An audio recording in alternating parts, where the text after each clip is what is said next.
The transition into a new technological era, well, it's rarely marked by a single massive explosion. Rather, it reveals itself through a series of quiet, clinical failures in the old guard. Section 1. The Ghost in the Review. Consider the recent obsolescence of professional hygiene.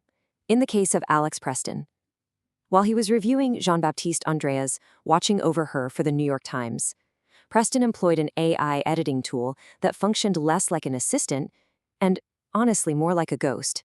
The software hallucinated with startling precision, injecting unattributed text directly from The Guardian right into his draft. The outcome was as final as it was predictable. The New York Times cut ties with him immediately. What we're looking at here is the shadow adoption of AI in its purest form, professionals attempting to maintain their legacy status using invisible, completely uncalibrated tools. It really reveals a profound fragility in our current professional workflows, right? Where the pressure of a deadline meets a total lack of technical literacy. We're going to talk about why this just keeps happening. Section 2, the productivity gap. So the conversation regarding AI has moved way past the era of speculative opinion and right into the cold light of empirical reality.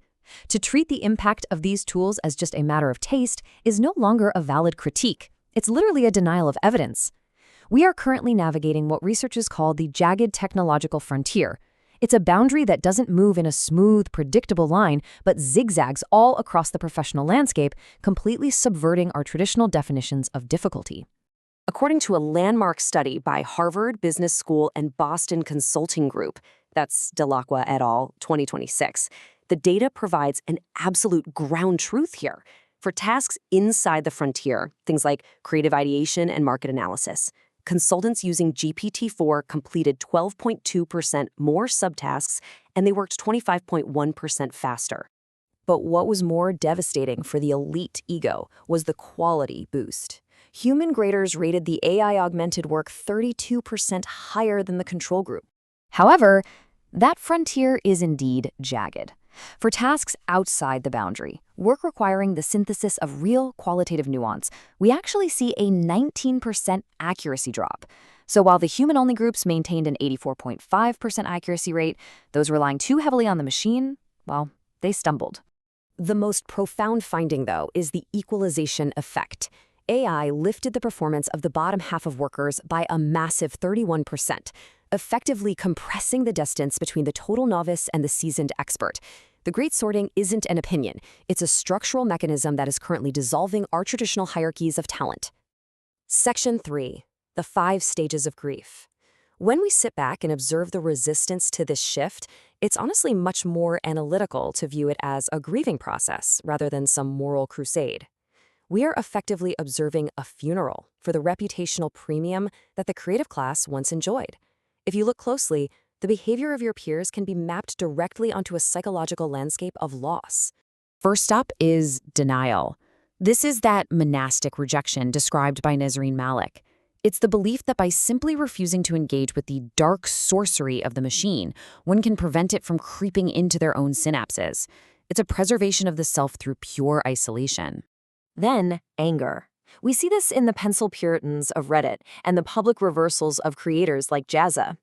This stage is heavily defined by the blame game identified in the 2026 Alorites Content Industry Survey. That's where literally any poorly performing work is immediately accused of being machine-made.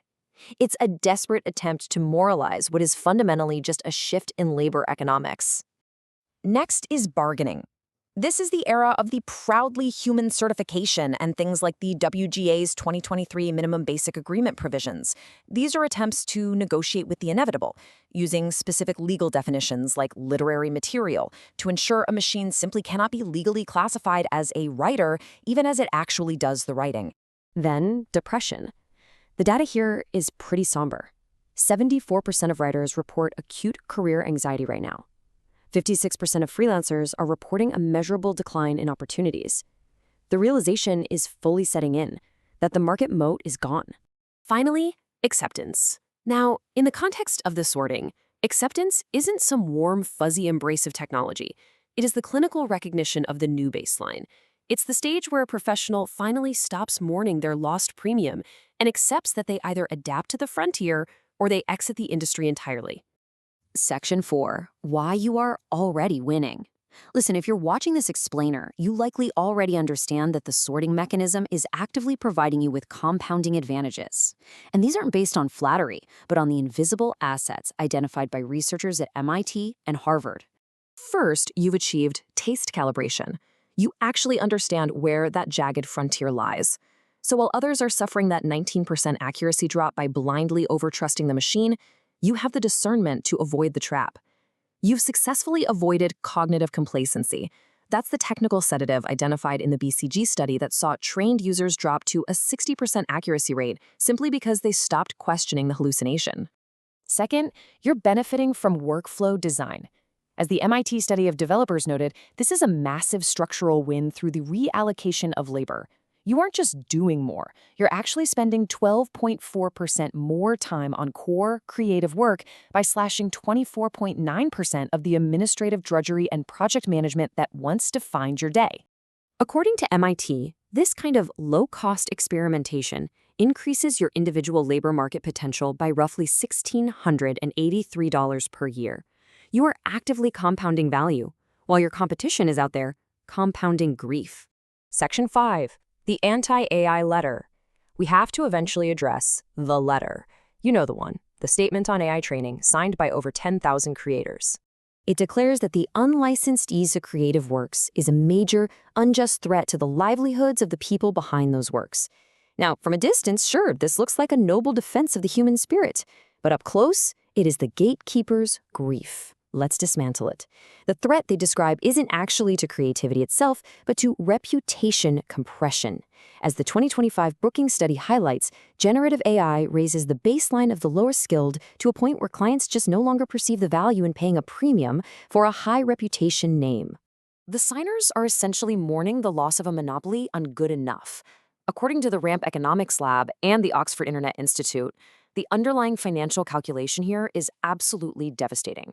For high-exposure firms, the spend substitution ratio is 0.03.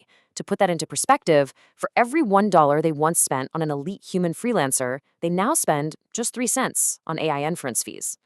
This 2,500% cost reduction has completely evaporated the reputational premium that literally built the elite freelancer's life. Ultimately, the letter is a plea for the return of a world where their work was the only option. I hope they find peace with it. I really do. Section 6. The Great Sorting. The Great Sorting is not a temporary disruption. It is a permanent reallocation of value. This explainer exists as a filter for those who prefer the precision of data over the sentimentality of the past. If this made sense to you, you already know where to click. If it didn't, I genuinely wish you well, and I'll see some of you back here in a year.